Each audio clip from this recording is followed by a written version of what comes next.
Magnetic না paramagnetic তা নির্ণয় করো।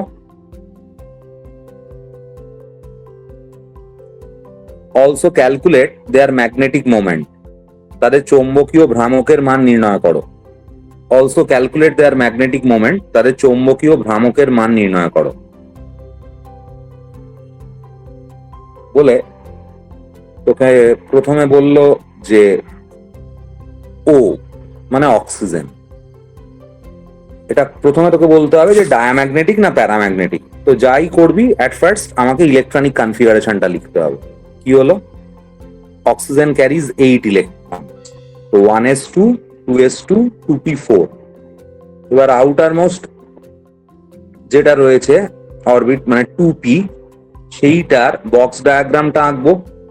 p তে 3টে বক্স থাকবে, 2p4 মানে দেখ 1 2 3 4 হলো। তাহলে দেখ এখানে আনপেয়ার্ড ইলেকট্রন থাকছে কটা, দুটো, তাহলে এন এর ভ্যালু হয়ে যাচ্ছে 2। আনপেয়ার্ড ইলেকট্রন দুটো, বলেছে যে 1 বা মোর দ্যান 1 আনপেয়ার্ড থাকলেই সেটা প্যারাম্যাগনেটিক, তাহলে অফকোর্স এখানে দুটো আনপেয়ার্ড আছে মানে এটা প্যারাম্যাগনেটিক। এটা ফার্স্ট পার্টের আনসার। আর সেকেন্ড পার্টটা হচ্ছে ম্যাগনেটিক মোমেন্ট, চৌম্বকীয় ভ্রামক ইকুয়ালস টু কি, root over of n into n plus 2bm। এবার n এর ভ্যালুটা 2 বসিয়ে দিলি, তাহলে 2 ইন্টু 2 প্লাস 2bm, তার মানে √8 বোর ম্যাগনেটন আনসার হবে।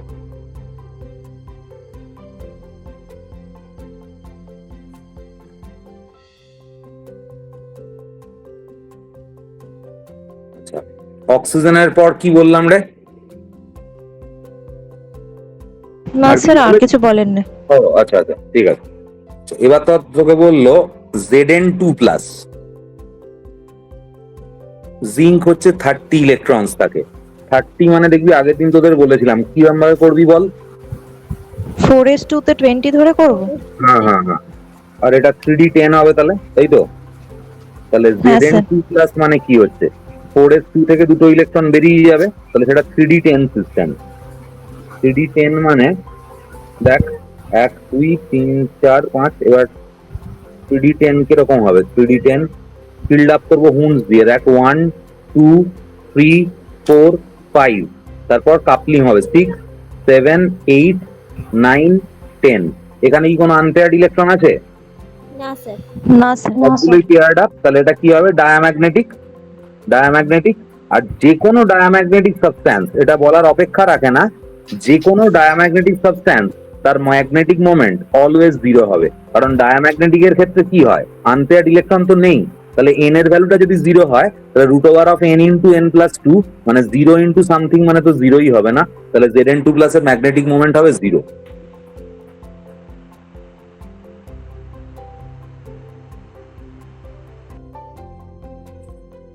নেক্সট তোকে দিল FeCl3, এটা বললো ডায়াম্যাগনেটিক না প্যারাম্যাগনেটিক আর এর ম্যাগনেটিক মোমেন্ট। তো দেখ এই টাইপের প্রবলেম যদি দেয়, এটা বন্ডিং কোড যখন হয়ে যাবে তখন খুব সহজেই আইডিয়া করতে পারবি, কিন্তু ফর দ্য টাইম বিং আপাতত যেটা মাথায় রাখবি যে এখানে কিন্তু FeCl3 মানে এরকম কোন একটা কম্পাউন্ডের যদি ম্যাগনেটিক মোমেন্ট করতে দেয়, তাহলে তোকে যেটা করতে হবে ওই কম্পাউন্ডটার সেন্ট্রাল যে অ্যাটামটা থাকে সেই সেন্ট্রাল অ্যাটামটার ইলেকট্রনিক কনফিগারেশন, মানে সেন্ট্রাল অ্যাটামটার তুই ইলেকট্রনিক কনফিগারেশন লিখে দেখবি যে সেটা ডায়াম্যাগনেটিক না প্যারাম্যাগনেটিক হচ্ছে। সেন্ট্রাল অ্যাটমটার যা নেচার হবে অ্যাজ আ হোল কম্পাউন্ডটার তাই নেচার হবে, এই হচ্ছে ফান্ডা। তো তার মানে FeCl3 কে তোকে যদি বলে ডায়াম্যাগনেটিক না প্যারাম্যাগনেটিক দেখতে, তাহলে তোকে দেখতে হবে যে FeCl3 কম্পাউন্ডটা যেটা সেন্ট্রাল অ্যাটম রয়েছে সেই সেন্ট্রাল অ্যাটমটার ইলেকট্রনিক কনফিগারেশন বেস করে আমাকে বার করতে হবে। তো একটা জিনিস খেয়াল রাখবি, যে কোনো কম্পাউন্ডে যে অ্যাটমটা একটা হয়, সিঙ্গেল থাকে, জেনারেলি সেটা সেন্ট্রাল অ্যাটম হয়। এবং মেটাল আর নন মেটাল নিয়ে কোনো যদি কম্পাউন্ড তৈরি হয়, তাতে দেখবি মেটালটা জেনারেলি সেন্ট্রাল অ্যাটম হয়। এগুলো আমরা বন্ডিং এ পড়বো। তো আপাতত যেহেতু এখনো হয়নি, সেই জন্য এখানে তুই বুঝতেই পারছিস যে মেটাল নন মেটালের দিক থেকে দেখতে গেলেও তুই Fe বুঝতে পারছিস, আর একটা অ্যাটম তো Fe রয়েছে, Cl 3টে, তার মানে এখানে Feটা সেন্ট্রাল অ্যাটম। তাহলে Feর ইলেকট্রনিক কনফিগারেশন দিয়ে আমাদের এই কোয়েশ্চেনের আনসার করতে হবে। তো দেখ আমি এটার আগে দেখে নেবো যে Feর অক্সিডেশন স্টেটটা কত, সেটা বার করতে হবে। আমি ধরে নিচ্ছি এখানে Feর অক্সিডেশন স্টেটটা হচ্ছে X, হলো। তাহলে X, ক্লোরিন কটা আছে দেখ তিনখানা, তাই তো? তাহলে প্রত্যেকটা ক্লোরিনের অক্সিডেশন স্টেট কত করে হয়? -1 করে হয়। -1 করে হয়, তাহলে তিনটের জন্য হবে কত? -3। টোটালটা কত হয়? কোনো নিউট্রাল অ্যাটম যদি থাকে তাহলে তার অ্যাটম গুলোর অক্সিডেশন স্টেটের যোগফলটা অলওয়েজ 0 হয়। তাহলে এক্স এর ভ্যালু কত চলে আসছে? +3। তার মানে এখানে আমি বুঝলাম যে আয়রনটা +3 অক্সিডেশন স্টেটে আছে। এইবার তাহলে আমাকে আয়রন +3 ইলেকট্রনিক কনফিগারেশন নিয়ে করতে হবে। Iron caries 26 electrons. 26 মানে 4s2, 20টা হলো 3d6। এবার তোর স্যার এটা আরেকবার বলবেন? কোনটা রে? এটার এই প্রথম দিকটা x-3 = 0, এটা কি করে হলো? নেক্সটটা তো ওই অক্সিডেশন স্টেট অফ Fe, এটার পর থেকে। সিএল গুলোর হয় হচ্ছে গিয়ে -1 করে হয় oxidation number. Oxidation state always ওটা ফিক্সড। যে কোনো হ্যালোজেনের -1 করে হয়। তাহলে এখানে তিনখানা সিএল আছে, তার জন্য -3 হবে। তাহলে যেটা হবে এক্স প্লাস অফ -3, মানে অক্সিডেশন নাম্বার গুলো সাম আপটা 0 হতে হয়। তাহলে x plus of -3 equals to 0। তাহলে এক্স ইকুয়ালস টু +3 হচ্ছে। এরকম যদি ধর তোকে বলা হয় জিঙ্ক অক্সাইড, জিঙ্কের অক্সিডেশন স্টেট কত হবে? তো এটা তো অক্সিজেন কত? অক্সিজেন হয় -2। তাহলে এক্স, অক্সিজেন হচ্ছে -2 ইকুয়ালস টু 0। তাহলে এক্স এর ভ্যালুটা +2 হবে। এইরকম। এটা আবার যখন রেডক্স পড়াবো, তোদের 11-এ আছে, তখন অক্সিডেশন নাম্বার আরো বেটার বুঝে যাবি, অসুবিধা নেই কিছু। মানে এটা বুঝতে পেরেছিস তো মোটামুটি এই জায়গাটা? হ্যাঁ স্যার। তাহলে এবার এখানে করতে হবে তোর Fe3+ এর। তো Fe3+ মানে হচ্ছে গিয়ে 3d5 সিস্টেম। তো 3d5 মানে কি হবে? 5টাই আনপেয়ার। দেখ, 1 2 3 4 5। তার মানে প্যারাম্যাগনেটিক হবে, ম্যাগনেটিক মোমেন্ট হবে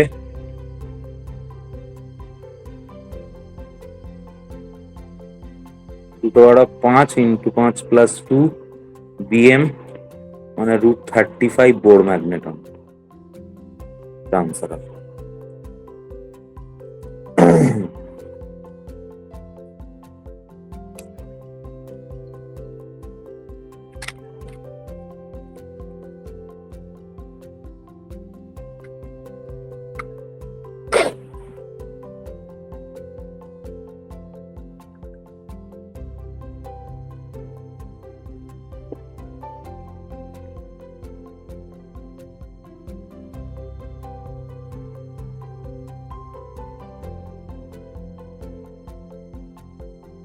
নেক্সট একটা প্রবলেম লেখ যে ম্যাগনেটিক মোমেন্ট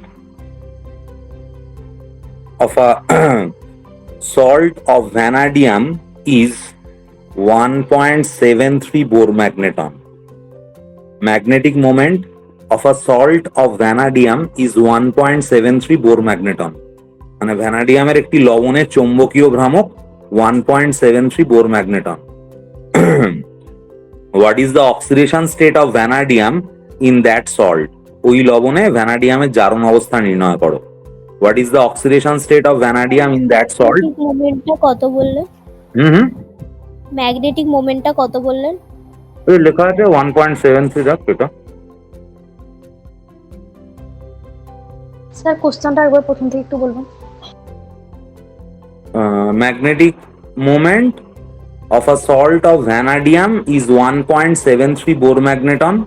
ভ্যানাডিয়ামের একটি লবণের চৌম্বকীয় ভ্রামক 1.73 Bohr magneton।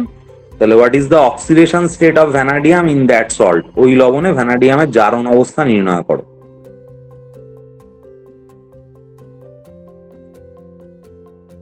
তাহলে দেখ, যে ভ্যালুটা বলেছে সেটা কার ভ্যালু? না √n × n+2 এর ভ্যালু। সেটা কত বলা আছে? 1.73। এবার তাহলে √n × n+2 1.73, সেটা হচ্ছে √3 এর ভ্যালুটা হয় 1.73। এবার দুটোকে ট্রায়াল এরার কর, কম্পেয়ার কর। করলেই তুই বুঝতে পারবি। দেখ এন এর ভ্যালুটা 1 হবে। এন যদি 1 হয় তবেই তো দেখ root over of N into N plus টুটা √3 আসছে না? তাহলে এখান থেকে আমি পেয়ে গেলাম এন ইকুয়ালস টু 1।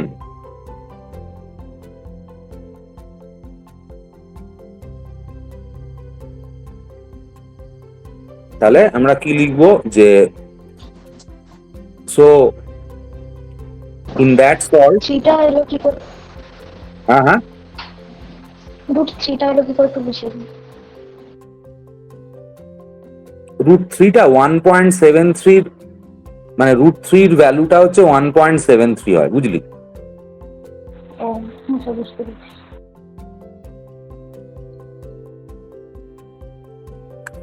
তাহলে এটা হলো। এবার তাহলে n ইকুয়ালস টু 1, তাহলে লিখবি যে সো ইন দ্যাট সল্ট, ওই লবণটিতে ভ্যানাডিয়াম কন্টেন্স 1 আনপেয়ার্ড ইলেকট্রনস, ভ্যানাডিয়ামে একটি অযুগ্ম ইলেকট্রন বর্তমান। এটা আমি পেলাম, কিন্তু এটা তো আনসার নয়। আনসার তোকে জানতে চেয়েছে ভ্যানাডিয়ামের অক্সিডেশন স্টেট। ভ্যানাডিয়ামে ইলেকট্রন থাকে হচ্ছে কটা? 23টা, ঠিক আছে? তো 23টা থাকা মানে 4s2 3d3। এইবার এই অবস্থায় যখন এখানে ভ্যানাডিয়াম যখন কিছু চার্জ নেই, তার মানে এর অক্সিডেশন স্টেট হয়ে আছে 0। যখন অ্যাটমিক ফর্মে আছে, যখন পরমাণু হিসেবে আছে, তার জারণ অবস্থা 0। তাহলে এই অবস্থায় ওর আউটার মোস্ট যে কোনো ডি ব্লকের ক্ষেত্রে, ডি ব্লক এলিমেন্ট কোনগুলো হয় আমরা পরের চ্যাপ্টার পিরিয়ডিক টেবিলে পড়বো। মানে লাস্টে যার এস আর ডি থাকে, লাস্ট এস অরবিটাল আর ডি অরবিটাল থাকবে, তারাই হচ্ছে ডি ব্লক। তো এখানে দেখ এস আর ডি আছে, তো এর আউটার মোস্ট শেল হচ্ছে এই দুটোই। তাহলে এখানে কটা আনপেয়ার্ড ইলেকট্রন আছে?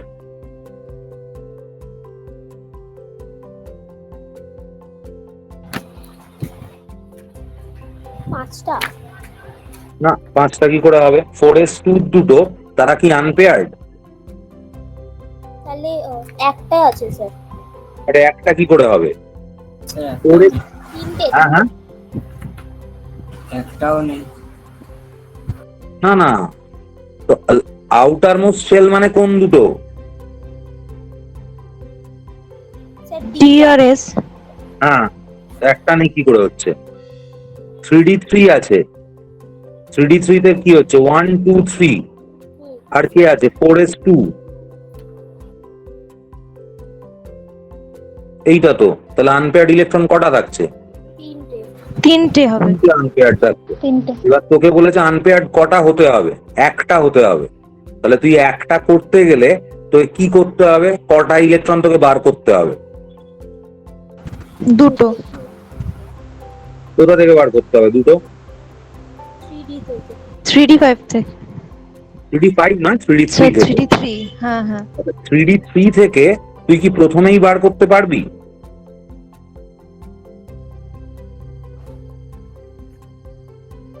মানে ইলেকট্রন যখন বেরোবে তখন কার থেকে আগে বেরোয়? 4s থেকে আগে বেরোবে না 3d থেকে? 4S থেকে। 4s থেকে আগে বেরোবে। তাহলে তোকে 3d তে দুটো বার করতে গেলে আগে তোকে কি করতে হবে? 4s থেকে দুটো বার করতে হবে, তারপর 3d থেকে দুটো বার করতে হবে। বোঝা গেল? হ্যাঁ স্যার। হ্যাঁ হ্যাঁ স্যার। তাহলে দেখ, সোডিয়াম থেকে আমরা যদি একটা ইলেকট্রন বার করি, হোয়াট ইজ দ্য ফেট? আমরা কি পাই? Na+ পাই। ক্যালসিয়াম থেকে যদি দুটো ইলেকট্রন বার করি আমরা কি পাই? Ca2+। তাহলে এখানে ভ্যানাডিয়াম থেকে কটা ইলেকট্রন বার করছিস? দুটো। হ্যাঁ, দুটো কেন? চারটে। চারটে তো। ও তোকে দুটো, টোটাল নিয়ে। হ্যাঁ অবশ্যই টোটালটাই তো ধরতে হবে তোকে। তুই তো ইলেকট্রন 3d থেকে বার করতে পারবি না আগে। 3d থেকে করার আগে তোকে 4s থেকে বার করতে হবে। তো 4s টাকে পুরো ফাঁকা করে তারপর তুই 3d থেকে বার করতে পারবি। হ্যাঁ স্যার। তো চারটে বেরোচ্ছে। এই চারটের মধ্যে কি হচ্ছে? দুটো বেরোচ্ছে হচ্ছে 4s এর, আর দুটো বেরোচ্ছে হচ্ছে 3d। তাহলে এখানে কি হবে? V4+ হবে। তাহলে ওই সল্টটায় ভ্যানাডিয়ামের অক্সিডেশন স্টেট +4, ওই যৌগে ভ্যানাডিয়ামের জারণ অবস্থা +4 আনসার হবে।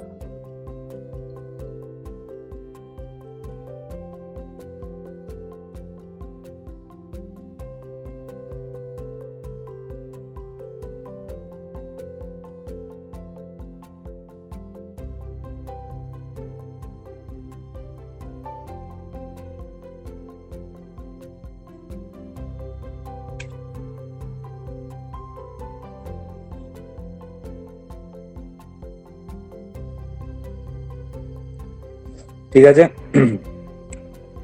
এর পরেরটা লেখ যে হুন্স সেকেন্ড রুল, মানে হুন্ডের দ্বিতীয় সূত্র।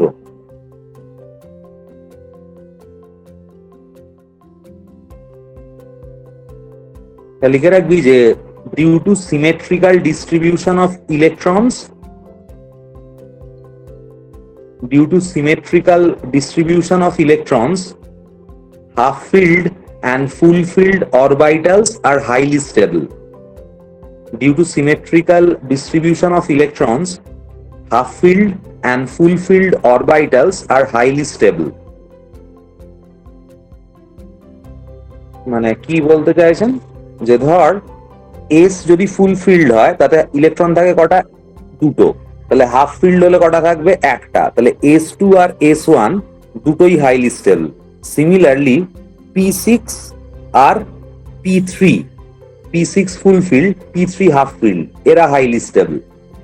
সিমিলারলি D10, D5 এরা হাইলি স্টেবল। আর F14 আর F7 এরা হাইলি স্টেবল।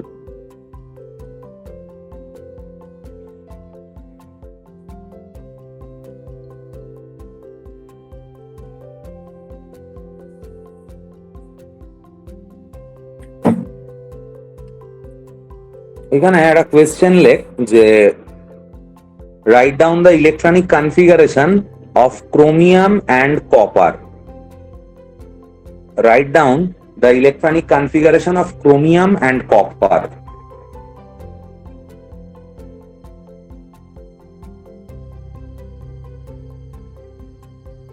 স্যার কোশ্চেনের বাংলা ভার্সনটা একটু বলবেন?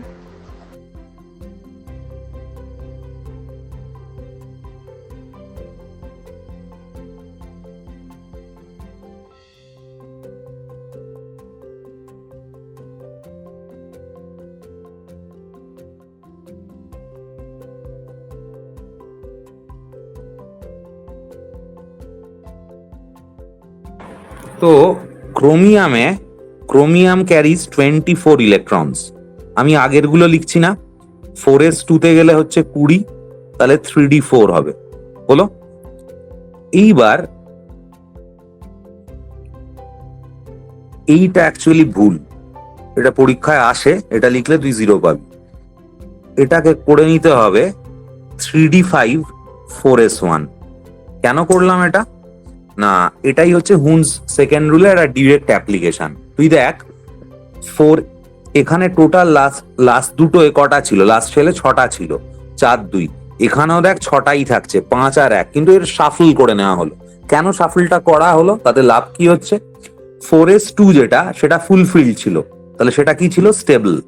4s1 সেটা হাফ ফিল্ড, সেটাও স্টেবল, তাহলে দেখ স্টেবিলিটি বাড়ছেও না কমছেও না। কিন্তু 3d4 দেখ, এটা neither half filled not full filled, অর্ধপূর্ণও নয় পরিপূর্ণও নয়, তাহলে এটা কি ছিল? আনস্টেবল। সেইটা দেখ 3d5 যদি হয়ে যায় তাহলে এটা কি হয়ে যাবে? Half field stable. স্টেবল। তার মানে অ্যাজ আ হোল দেখ সিস্টেমটা স্টেবিলিটিটা বেড়ে যাচ্ছে, সেই জন্য এটা এরকম শাফল করে নেয় আর কি। মানে তোকে যদি এই ক্রোমিয়াম কপারটা স্কুলের পরীক্ষা টরীক্ষায় আসে বারবার, তো এটা একটু খেয়াল রাখবি, এটা 3d5 4s1 করে নিতে হবে। আর কপারটাও তুই সহজেই বুঝতে পারবি, কপার 29 থাকে, 29 মানে 4s2 তে গেলে হলো হচ্ছে 20, 3d9। তাহলে এবার এটা কি করবি শাফল করে?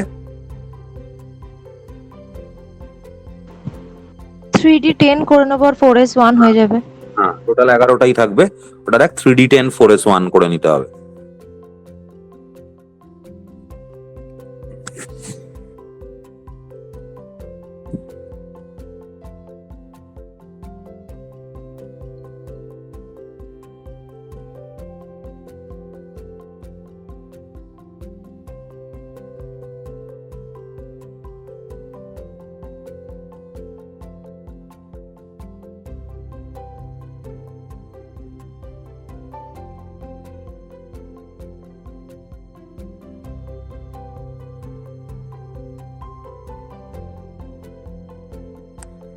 আচ্ছা, এইবার আমরা যেটা পড়বো সেটা খুবই সামান্য আছে আর কি, মানে তোদের ওই রকম ভাবে ডিটেলিং খুব কিছু নেই, কিন্তু জিনিসটা টপিকটা আছে, তো তার অ্যাপ্লিকেশন কিছু পরে কম্পিটিটিভে, কিন্তু এখানে আমি বেসিকটা আগে বলে দিচ্ছি। অ্যাপ্লিকেশন না কম্পিটিটিভের জন্য ওটা পরে আমি দেখাবো।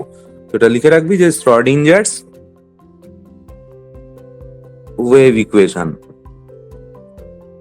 শ্রডিঞ্জারের তরঙ্গ সমীকরণ। জাস্ট এইখানে ম্যাক্সিমাম যেটা তোকে কোয়েশ্চেন দেয় সেটা ম্যাক্সিমামটা এই যেই মেন বা নিটের ক্ষেত্রে এই ডিরেক্ট ফর্ম গুলো তোকে বলে যে which is the correct form of Schrodinger equation বলে 4টে অপশন দেয়। এটাই 90% কোয়েশ্চেন কম্পিটিটিভে এরম আছে, কিন্তু কিছু ক্ষেত্রে অ্যাপ্লিকেশন আসে, মানে যেই অ্যাডভান্সে বা যেই মেনেরও কিছু কিছু ক্ষেত্রে। তো সেই জায়গাগুলো আমরা পরে দেখাবো। আপাতত যেটা বেসিক টুকু সেটা করে রাখবি। দুটো ফর্ম হয়, একটা হচ্ছে এইচ সাই ইকুয়ালস টু ই সাই, এটা হচ্ছে একটা ফর্ম, লিখে রাখ। এই এইচ ক্যাপ যেটা, এটাকে বলা হয় Hamiltonian operator, Hamiltonian operator.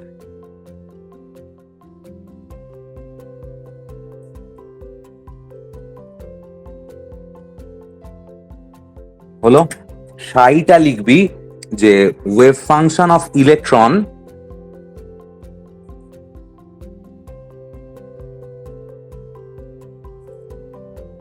which represents different information like position,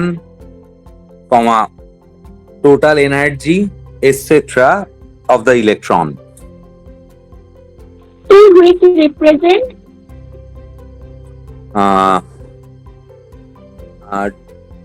different information like position, total energy, etc. of the electron. Capital eta লিখবি total energy of the electron, ইলেকট্রনের মোট শক্তি। ক্যাপিটাল ই হচ্ছে total energy of the electron. এইটা একটা হলো generalise form. একটা 3D তে শ্রডিঞ্জার ইকুয়েশন আছে, এটাও আসে আর কি, এই ফর্মটাও মনে রাখবি।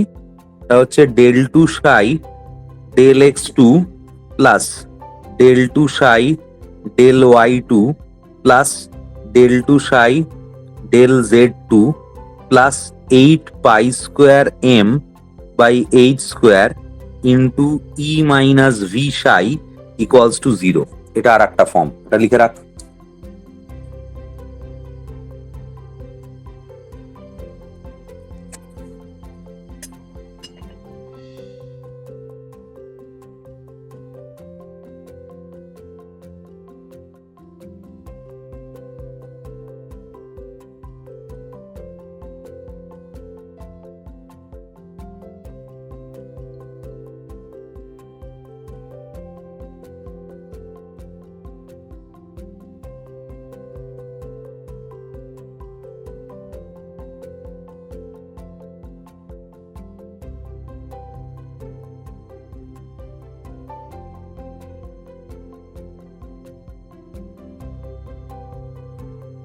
কোনটা কি রিপ্রেজেন্ট করে লিখে রাখবি।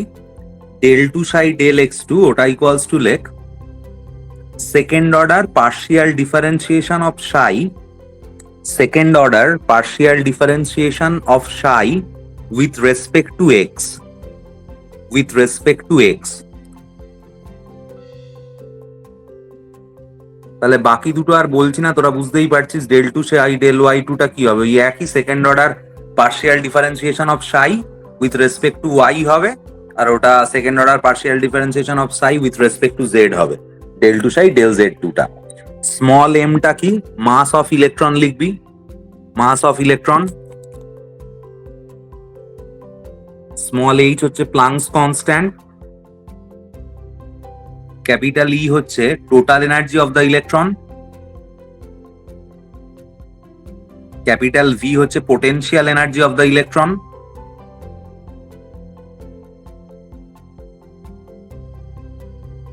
আর সাইটা লিখবি wave function of the electron. এই ফর্ম দুটো মনে রাখ। কি বললেন? হ্যাঁ হ্যাঁ, ভিটা কি বললেন? Potential energy of the electron, ইলেকট্রনের স্থিতি শক্তি।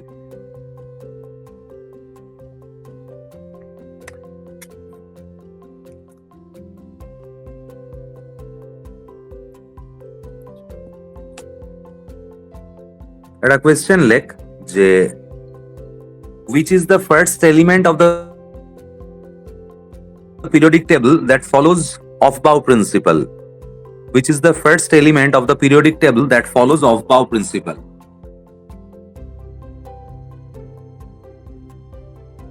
স্যার আরেকবার বলবেন? কোশ্চেনটা একটু বলবেন।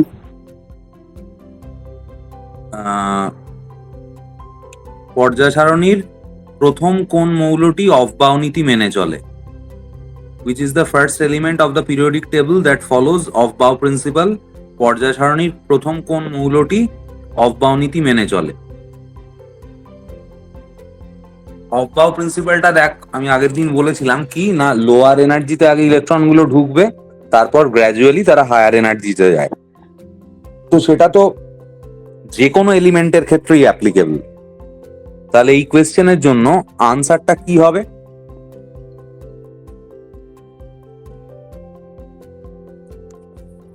হাইড্রোজেন। একদমই তাই, পিরিয়ডিক টেবিলের ফার্স্ট যে এলিমেন্টটা সেটাই আনসার হবে, সেটা হাইড্রোজেন। তাহলে এইচ আনসার হবে। নেক্সট লিখবি which is the first element of periodic table that follows পাউলি's exclusion principle? পর্যায় সারণীর প্রথম কোন মৌলটি পাউলির অপবর্জন নীতি মেনে চলে? Which is the first element of the periodic table that follows Pauli's exclusion principle? পর্যায় সারণীর প্রথম কোন মৌলটি পাউলির অপবর্জন নীতি মেনে চলে?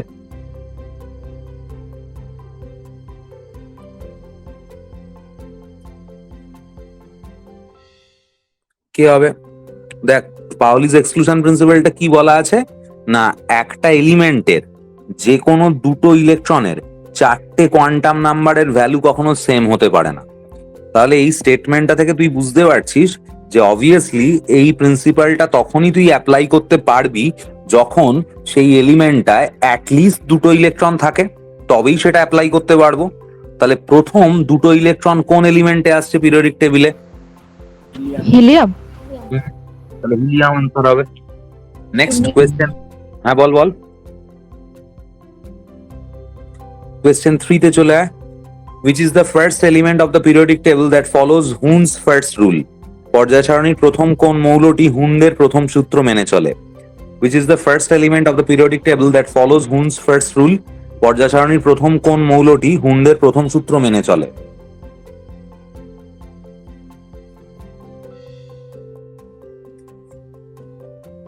দেখ, হুন্স ফার্স্ট রুল আজকেই পড়ালাম।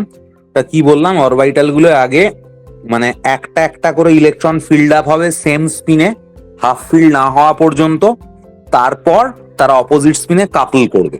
তাহলে এই যে একটা একটা করে ফিল্ড আপ হবে এই যে জায়গাটা, এটা কি এস অরবিটালের ক্ষেত্রে অ্যাপ্লিকেবল কি মনে হয়?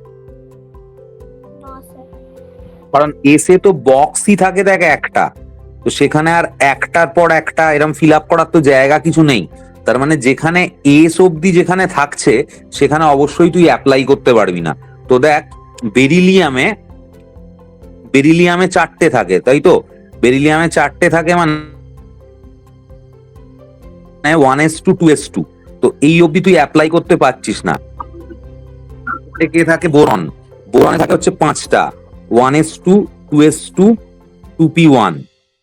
আচ্ছা, এইবার এই যে 1s2 2s2 2p1, 2p1 এ ইলেকট্রন যখন ফিল্ড আপ করবো এই পি এর ক্ষেত্র থেকে আমরা প্রথম বুঝতে পারবো হুন্সের অ্যাপ্লিকেশন। তাহলে 2p1 এ ইলেকট্রন আমি এরাম রাখলাম। আচ্ছা, এইটা যে এরাম রাখলাম এটা কি হুন্স অ্যাপ্লিকেবল হলো কি মনে হচ্ছে না স্যার। তোকে? অ্যাপ্লিকেশন তখনই আসবে যখন একটা একটা করে ফিল্ড আপ হওয়ার মানে অ্যাপ্লিকেশন প্রথম কোথায় বুঝতে পারবি বলতো? যখন এর পরে আর একটা ইলেকট্রন থাকবে, সেই ইলেকট্রনটাকে তুই এরকম ভাবে লিখছিস, তার কারণটা হচ্ছে সেটা হুন্স ফার্স্ট রুলটা ফলো করে তাই।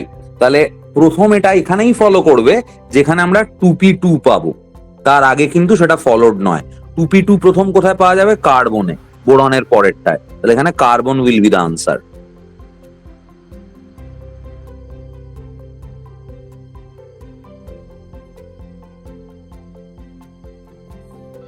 নেক্সট কোয়েশ্চেনে চলে আয়।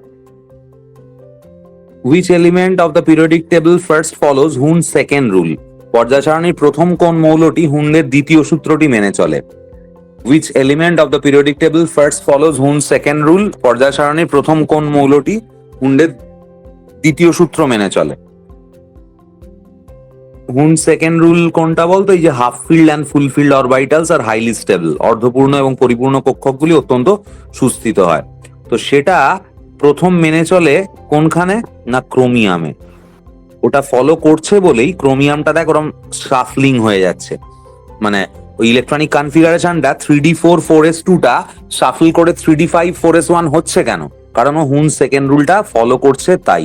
এটা প্রথম বোঝা যাচ্ছে কোথায়? ক্রোমিয়ামে। তাহলে ক্রোমিয়াম আনসার হবে।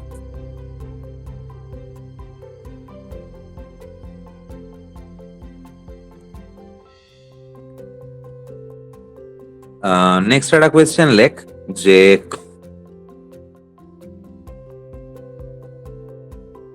write down the 4 quantum numbers of 19th electron of titanium. টাইটেনিয়ামের 19তম ইলেকট্রনের 4টি কোয়ান্টাম সংখ্যার মান লেখো। Write down the 4 quantum numbers of 19th electron of titanium. টাইটেনিয়ামের 4টি ইলেকট্রনের টাইটেনিয়ামের 19তম ইলেকট্রনের 4টি কোয়ান্টাম সংখ্যার মান লেখো। টাইটেনিয়ামে থাকে হচ্ছে 22টা ইলেকট্রন। এটা ট্রাই করে বল দেখি।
স্যার এটা কি 3D2 এরটা বের করতে হবে?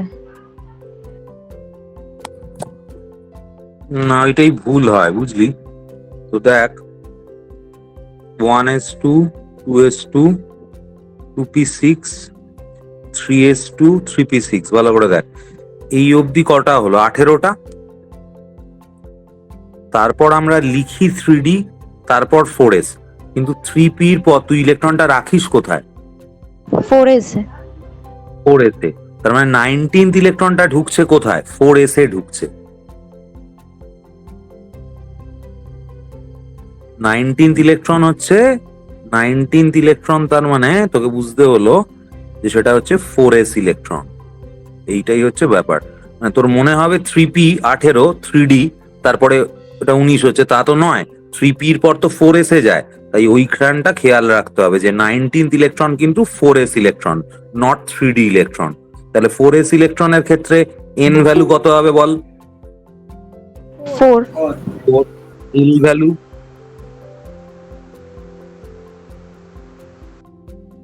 ওয়ান হবে। l ভ্যালু 1 কি করে হবে? 0 হ্যাঁ 0 হয় না? 0 হবে। হ্যাঁ হ্যাঁ m ভ্যালু কত হবে? 0 হবে। -0 টু +0, তার মানে 0ই। আর s value plus minus half.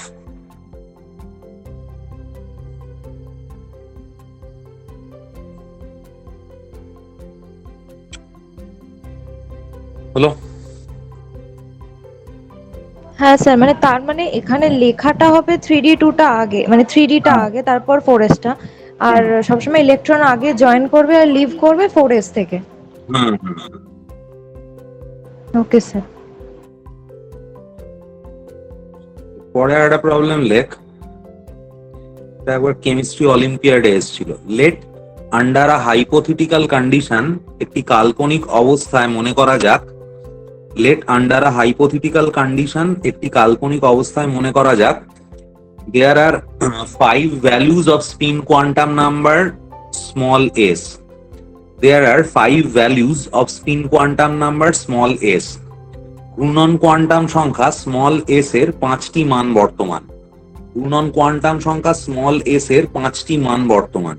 বলে কি কি সেই 5টা ভ্যালু বলে দেওয়া আছে, -1, 0, +1, +12 আর -12, এই 5টা ভ্যালু বলে দেওয়া আছে। কোয়েশ্চেনটা লিখবি যে আন্ডার দিস কন্ডিশন, এই অবস্থায় write down the electronic configuration of iron, আয়রনের ইলেকট্রনীয় বিন্যাস লেখো। Under this condition write down the electronic configuration of iron, এই অবস্থায় আয়রনের ইলেকট্রনীয় বিন্যাস লেখো।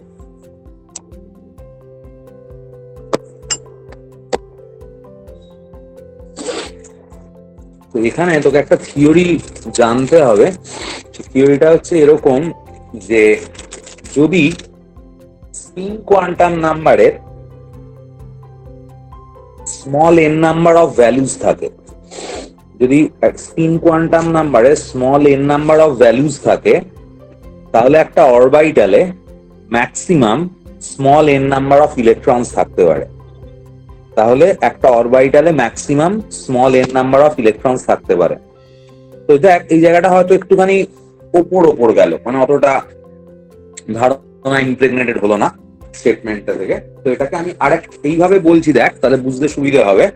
যে তুই দেখ নর্মাল অবস্থায় স্পিন কোয়ান্টাম নাম্বারের কটা ভ্যালু হয়? দুটো।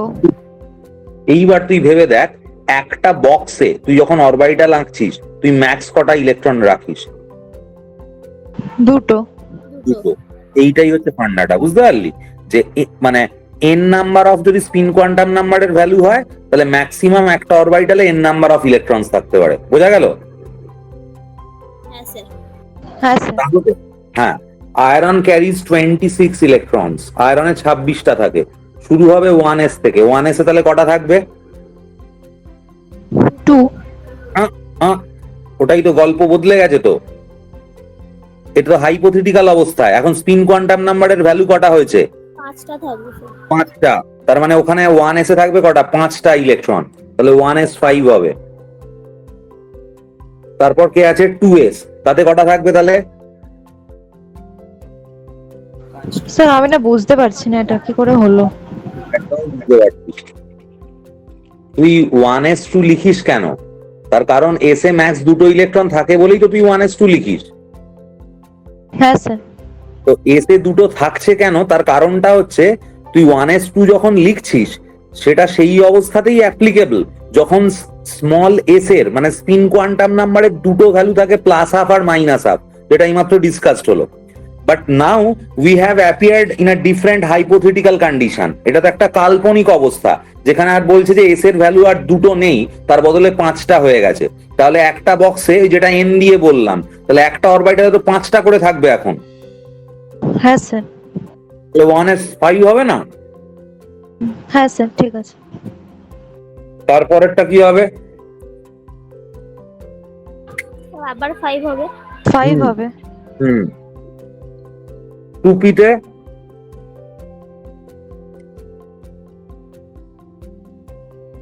2p-তে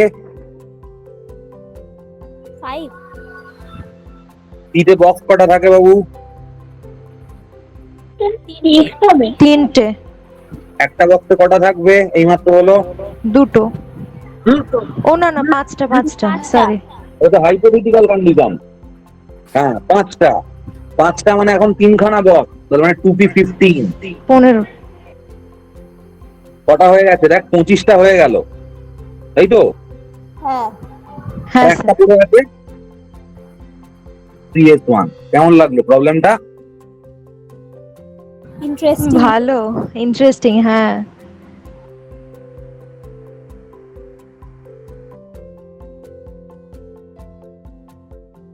এইটা হবে। তো ঠিক আছে, তোদের মানে অ্যাটমিক স্ট্রাকচার মোটামুটি পুরোটাই হয়ে গেল করা। তোর পরীক্ষা মোটামুটি দিতে পেরেছিস না অসুবিধা হয়েছে? স্যার কিছু কিছু কোয়েশ্চেন স্যার। একটু অসুবিধা হয়েছে স্যার। হ্যাঁ স্যার। আচ্ছা, মানে সেগুলো কি পড়ানো ছিল না, না কিরম হয়েছিল? সব বুঝতে পারছিলাম না কি করে হবে। বুঝতে পারিনি স্যার পড়ে। ও আচ্ছা। বুঝতে পেরেছি। আসলে কি বলতো, একটা ব্যাপার তোকে একটু বুঝতে হবে, সেটা হচ্ছে যে ধর এই আমার কাছ থেকে যারা ধর র্যাঙ্ক করে প্রত্যেকবার, রেজাল্ট করে, মানে ধর ভালো জায়গায় মেডিকেল পায় বা ভালো জায়গায় ইঞ্জিনিয়ারিং পায়, লাইক আইআইটি বা কোনো এনআইটি বা তোর যাদবপুর, বা ধর যারা কলকাতার ভালো মেডিকেল কলেজ পায় বা এইমস পায়, তো তাদের ক্ষেত্রে মানে যেটা হয় সেটা হচ্ছে যে এই যে বুঝতে পারছিস না ইত্যাদি বৃত্তান্ত, তোরা একটা জিনিস বল যে তোরা কি এমসিকিউ অ্যাজ সাচ প্র্যাকটিস করিস, মানে আর কি করিস এই ক্লাসটা বাদ দিয়ে, আর কি করিস সেটা আমায় বল দেখি। স্যার এনসিইআরটির বইটা পড়ি আর ওর ব্যাক কোয়েশ্চেনস গুলো ইয়ে করার চেষ্টা করি, সলভ করা। এমসিকিউ করি কিন্তু মানে খুব বেশি করা হয় না। ওই রকম হলে তোদের এমনি মোটামুটি ইয়ে ঠিকই আছে স্কিল, কিন্তু ওইটা আর বাড়বে না, বুঝেছিস তো? এই এই যে পড়াটা, এই পড়াটা হচ্ছে তো থিওরির জন্য বেসিকটা যা লাগবে, কম্পিটিটিভের স্কুলের পরীক্ষা, কম্পিটিটিভের থিওরির বেসিক সব হয়ে গেল, কিন্তু এমসিকিউ এর অ্যাপ্রোচ ইজ এন্টায়ারলি ডিফারেন্ট। তার জন্য তোকে কিছু আলাদা, মানে তার চর্চাও অন্যরকম ভাবে দরকার। অ্যাট দ্য সেম টাইম সেটাকে তোর মানে কি বলবো, কিছু ট্রিক অ্যাপ্লাই করার জায়গা থাকে, অনেক কিছু জায়গা থাকে, এবার সেইগুলো না হলে ডেভেলপ করবে না। এবং সেটার জন্য মোটামুটি আমি যেটা হয় যে সপ্তাহে 4 ঘন্টা ইন্টারাকশন প্রয়োজন হয়। এবার তোদের সঙ্গে তো আমার ধর সপ্তাহে 1.5 ঘন্টা 1 ঘন্টা 15-20 মিনিট ইন্টারাকশন হতো, এখন হয়তো বেশি হচ্ছে, এই 2 উইক হলো। তো এমসিকিউ ওরকম ভাবে তো ইয়ে করা যায় না। তো আমি তোদের একটা বললে রাখলাম, সবাইকেই, সবার জন্যই বলা থাকলো যে আর একটা দিন, সেটা মানে আমার যেটা নর্মাল যে ব্যাচ আমি করি একটা মানডেতে, সেটা হচ্ছে 7 ধর ওই 30 to 40 এরকম, 7:30-40 মধ্যে শুরু হয় সন্ধেবেলা PM থেকে, ধর অলমোস্ট 9:30 অব্দি, 9:30 কি ধর 9:15 এরকম। তুই এই 2 ঘন্টাই ধরে রাখবি, কি 1 ঘন্টা 40 মিনিট এরকম। তো এইটা আমার যেটা ব্যাচটা হয় এক্সক্লুসিভ এমসিকিউ ব্যাচ, ঠিক আছে? মানে এখানে শুধুমাত্র আমি এমসিকিউ করাই। তো এইটা করলে তুই বুঝতে পারবি যে অ্যাকচুয়ালি তোর এমসিকিউ কিভাবে করে, কিভাবে স্কিল তৈরি হয় ইত্যাদি বৃত্তান্ত।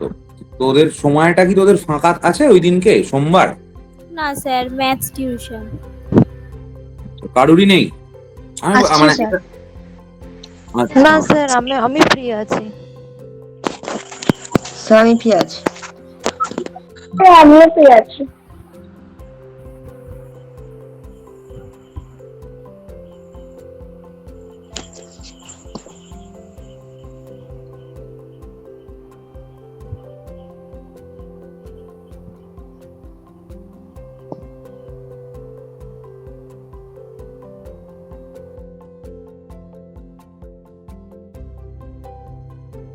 ঠিক আছে, তাহলে তোদের বাকিদের মোটামুটি ওই একজনের বাদ দিয়ে বাকিদের কি হচ্ছে? হ্যাঁ স্যার, হবে আমার। হ্যাঁ স্যার আমারও হবে। স্যার 0.5 ঘন্টা দেরি করে করলে আমিও জয়েন করতে পারবো। মানে 8টা 10, তাই তো? হ্যাঁ ঠিক আছে, আমার ইয়ে রইলো, তোরা এই সোমবারটা থেকেই জয়েন করবি। আমি তোদের এখানে নয়, ওই তোদের বোধহয় যে টেলিগ্রাম গ্রুপটা আছে ওখানে দিয়ে দেবো, আমি পাঠিয়ে দেবো। তোরা ওই আমি তো কোনো টেলিগ্রাম 7:40 গ্রুপে নেই। এটা তুই একটুখানি বলিস না, আমি তো জানি না রে বাবু, আমিও তো নেই, তো তুই একটু এখানে কথা বলে নিস এদের সাথে। হ্যাঁ, তো Okay, আমি তো sir. জানি, আমিও তো নেই, আমার বলেছিল তো আমি সেটা করে দেবো এই আর কি। স্যার তো বলছিলাম যে এই এই ক্লাসের ফার্স্টের দিকের দুটো কোশ্চেন আরেকবার একটু বলবেন, আমি তো ছিলাম না।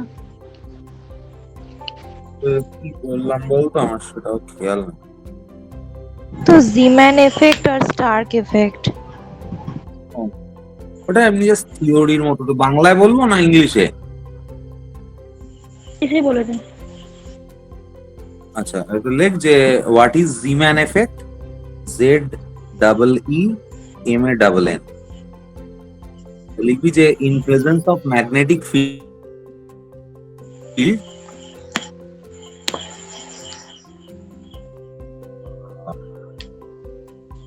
atomic spectra of each atom is splitted into more fine spectrum. Atomic spectra of each atom is splitted into more fine spectrum. This phenomenon is referred as Zeeman effect. This phenomenon is referred as Zeeman effect. আর একটা ছিল Starc effect, Starc প্রভাব। সেটা ওই একই কথা লিখবি, শুধুমাত্র magnetic field যেটা ছিল তার জায়গায় লিখবি electrical field, in presence of electrical field, মানে তড়িৎ ক্ষেত্রে প্রভাব। বাকি যা জিম্যান এফেক্টে যা তাই, আর জিম্যান এফেক্ট বলে ওটাকে স্টার্ক এফেক্ট বলে, এইটা লিখে রাখ।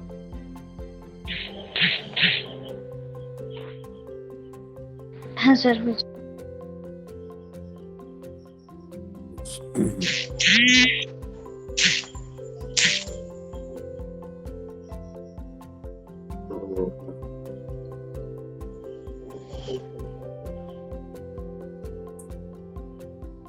তোর সিমরান কার নাম যেন বললি? স্যার সিমরান আজকে ক্লাস করছে না। ও আচ্ছা, ঠিক আছে, তাহলে তোদের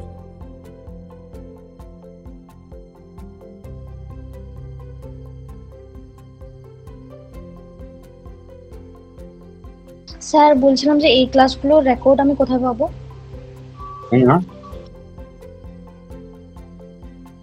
রেকর্ড, হ্যাঁ স্যার। এটা আমি জানি না, ওটা একটুখানি জিজ্ঞেস করে নিবি, ওই এখানে ইনস্টিটিউটে একটু জিজ্ঞেস করে নিবি, বলে দেবে না, আছে নিশ্চয়ই, আমি শিওর নই রে। হ্যাঁ স্যার ঠিক আছে।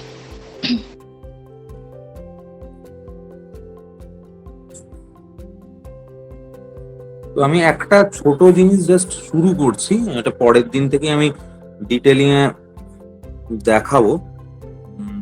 সেটা হচ্ছে যে এই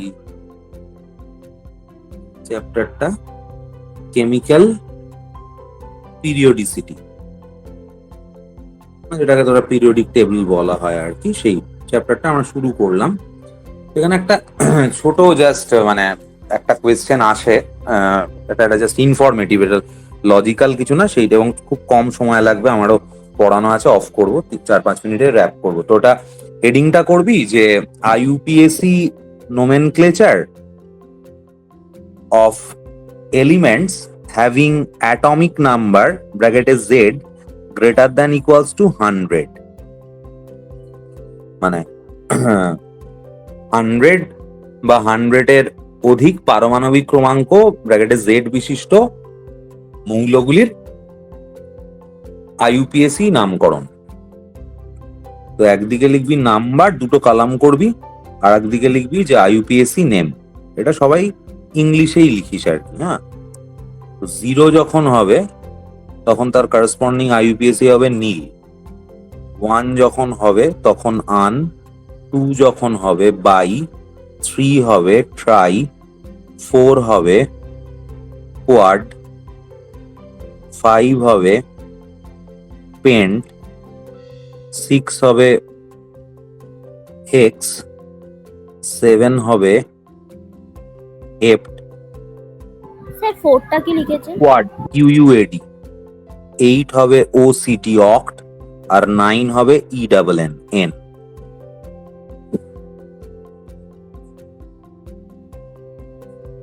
স্যার 3টা কি লিখেছেন? 3টা হচ্ছে ট্রাই, TRI।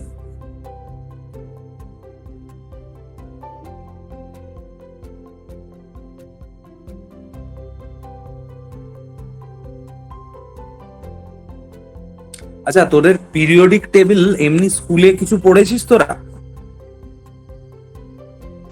হ্যাঁ স্যার, হয়ে গেছে। চ্যাপ্টারটা হয়ে গেছে। হ্যাঁ স্যার হয়ে গেছে। বেশ, তাহলে তো ভালোই হয়েছে। তোরা সবাই মানে এই যে সোমবার যে ক্লাসটা জয়েন করবি, এই ক্লাসটায় আমি পিরিয়ডিক, তো পিরিয়ডিক মানে এমসিকিউ হয়তো না, আমি এমসিকিউ না, ওখানটা হয়তো কিছু থিওরিও পড়াবো, হ্যাঁ কিছুটা ইয়েও করাবো অবশ্য। পিরিয়ডিক টেবিলটা ক্লাস নেবেন না? হ্যাঁ হ্যাঁ, আপনি এই স্যাটারডে ক্লাস নেবেন না? ও হ্যাঁ হ্যাঁ হ্যাঁ, স্যাটারডে তো আছে, হ্যাঁ স্যাটারডে তো আছে, ঠিক ঠিক। তার আগে তো খানিকটা হয়েও যাবে। ঠিক ঠিক, বেশ ঠিক আছে, তাহলে স্যাটারডে কথা বলে নাও। পিরিয়ডিক Monday টেবিলটা তো হ্যাঁ বল বল। স্যার বলছিলাম যে মানডে ক্লাসটা কি পুরোটা এমসিকিউর উপর বেস করে? হ্যাঁ হ্যাঁ, একদমই, মানে একটা এক্সক্লুসিভ কম্পিটিটিভ এর জন্যই পড়ান। মানে আমি তোদের এই দিনকে পড়াবো, এই দিনকে কিছুটা তো এগোবেই অবশ্যই, সেটার পর ওটা ধরতে সুবিধা হবে পিরিয়ডিক টেবিল, এই পিরিয়ডিক টেবিলটা। তাও তোরা মোটামুটি পুরোটার ওপরই থাকবে, মোটামুটি যেটুকু স্কুলে পড়েছিস আমার ওই শনিবারের ক্লাসটা নিয়ে করিস, হয়ে যাবে, অসুবিধা কিছু নেই। ওই একটা দুটো উইক হয়তো একটু আধটু অসুবিধা হবে, তারপর দেখবি আস্তে আস্তে ধরে ফেলতে পারবে। একটু লেগে থাকতে হবে, তারপর বুঝতে পারবে। ওই ক্লাসটা না করলে বুঝতে পারবি না যে অ্যাকচুয়ালি এমসিকিউ কি হয় করতে হয়।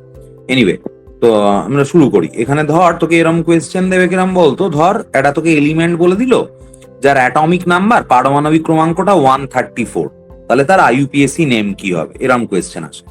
তো কিরকম হবে, এই প্রত্যেকটার জন্য নামগুলো দেখবি। দেখ, 1 এর জন্য কি বলা আছে, আন, UN, 3 এর জন্য ট্রাই, TRI, 4 এর জন্য কোয়াড, QUAD, এই লিখলি। তারপর লাস্টে ইয়াম দিয়ে নামটা শেষ করতে হয়, যেমন অ্যালুমিনিয়াম, পটাশিয়াম, ওই ইয়াম IUM লাস্টে বসাতে হয়। এইটাই হয়ে গেল ওর IUPAC নেম, আনট্রাই কোয়াডিয়াম।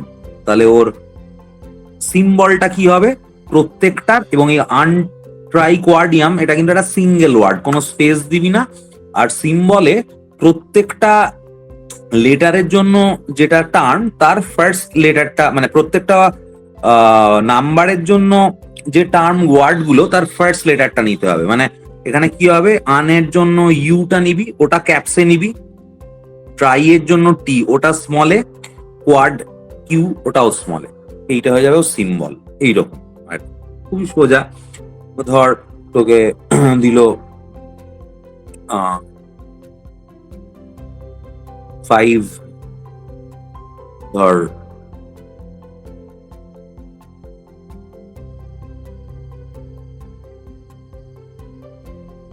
7, 9, তাহলে কি হবে, পেন্ট, 7 এর জন্য সেপ্ট, 9 এর জন্য এন, IUM, আর সিম্বল হবে PSE।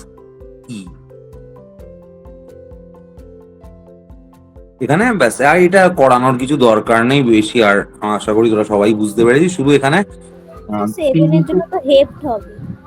হ্যাঁ হ্যাঁ, ও আমি ওটা ওটা ওটা হেপ্ট না, ওটা অর্গানিকের ক্ষেত্রে হেপ্ট, ওটা সেপ্ট লেখরে, ACPT কর, হেপ্ট না, ACPT কর, সেপ্ট কর। আর এইটা একটু খেয়াল রাখবি, ধর কোনো একটা জেড ধর 2 দিয়ে শেষ হয়েছে, হ্যাঁ, তো লাস্টে বাই হলো, তারপর তো ইয়াম বসবে, বাই ইয়াম। এইখানে খেয়াল রাখবি, এই দুটো আই, সেটার জন্য একটা আই হয়ে যায়। সিমিলার হ্যাপেন্স ফর ট্রাই ইয়াম অ্যাজ ওয়েল। তো 3 দিয়ে শেষ হলো, তাহলে ট্রাই ইয়াম ডাবল আই এর জন্য সিঙ্গেল আই হবে, TRIUM। আর একটা হয়, ধর 9 আর 0 পর পর বসলো, 9 এর জন্য হচ্ছে NENN, আর 0 এর জন্য হচ্ছে নীল, NIL। এরা এখানে ব্যাক টু ব্যাক 3টে এন থাকছে। এই 3টে এন এর জন্য খেয়াল রাখবি 2টো এন হয়। এই 3টে স্পেলিং একটু খেয়াল রাখিস, বাকি আর কিছু নেই।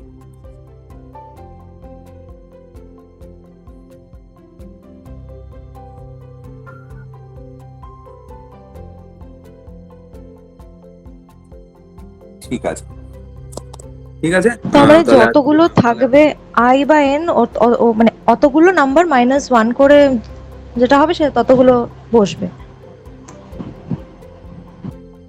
হ্যাঁ, মানে একটা করে, হ্যাঁ তাই বেসিক্যালি, হ্যাঁ। আচ্ছা